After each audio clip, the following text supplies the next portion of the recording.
بسم الله الرحمن الرحيم والشمس وضحاها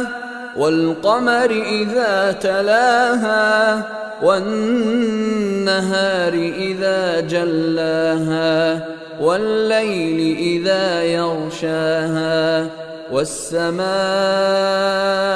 وما بناها والأرض وما طحاها ونفس وما سواها فألهمها فجورها وتقواها قد أفلح من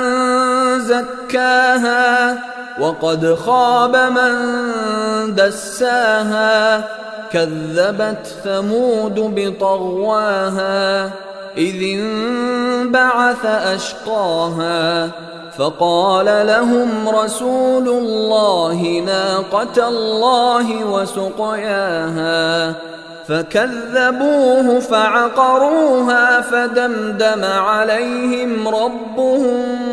بذنبهم فسواها ولا يخاف عقباها